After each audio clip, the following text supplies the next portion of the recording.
নদী Bangla group, Narsingdi TV news update. দ্বিতীয় দিনের মতো নরসিংদী জেলা রাজ্যপালের সাবেক সদস্য সচিব মাইনুদ্দিন ভূঁইয়ার নেতৃত্বে আমরা এই নরসিংদীর সবচেয়ে গুরুত্বপূর্ণ জায়গা প্রেসক্লাবের সামনে আমরা অবস্থান নিয়েছি। আজকে আমরা একটা কথা শুনেছিলাম যে ক্যান্সার বাংলাদেশে আওয়ামী লীগ ছাত্রলীগ নামক যে ক্যান্সার, তারা গরুয়া সুখের নামে নরসিংদী এবং সারা দেশে একটা অস্থিতিশীল পরিস্থিতি তৈরি করার চেষ্টা করেছিল।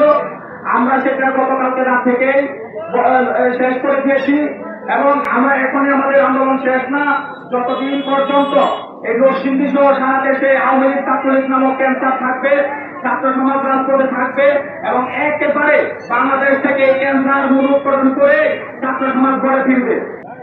ছাত্রলীগের উদ্দেশ্যে একটি কথা বলতে চাই, যে দলের প্রধান নেত্রী চোরের মতো দেশ ছেড়ে পালিয়ে যায়,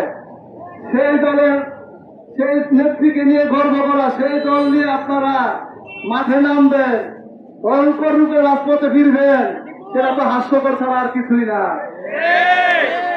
নেতৃবৃন্দ বোরকা সামিল করেছিল খেলা হবে, আমরা তো আর দেখতে পাই না কার সাথে খেলবো, রাজপথে তো কোনো খেলোয়াড় পাই না।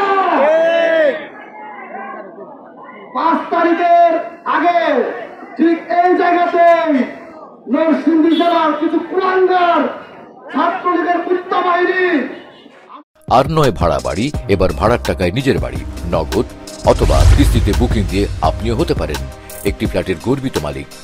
নদী বাংলা গ্রুপ, সঠিক নির্মাণে অঙ্গীকারাবদ্ধ। হেড অফিস 50/3 এলাহি মেনশন, পশ্চিম ব্রাহ্মণদী, নরসিংদী। বৈষম্য বিরোধী আন্দোলনের ছাত্রদের উপর কুকুরের মতো ঝাঁপিয়ে পড়েছিল, তখন ছিল পুলিশ পাহারা, প্রশাসন সবাইকে নিয়ে এসেছিলেন। আজকে কোথায় কুত্তা বাহিনী? ছাত্রদল রাজপথে আছে, অতীতেও ছিল, ভবিষ্যতেও থাকবে ইনশাল্লাহ। লড়তে যখন শিখেছি তখন আর আমাদের কেউ দমায় রাখতে পারবে না। এটা স্লোগানে ছিল, কিন্তু স্লোগান পরবর্তী সময় আর তাদেরকে দেখা যায় না। আমরা বলতে চাই, আমরা শহীদ আদর্শের সৈনিক, আমাদের রক্তে জেগেছে স্লোগান তুলেছি গণতন্ত্র মুক্তির, রুখতে পারবে না কেউ।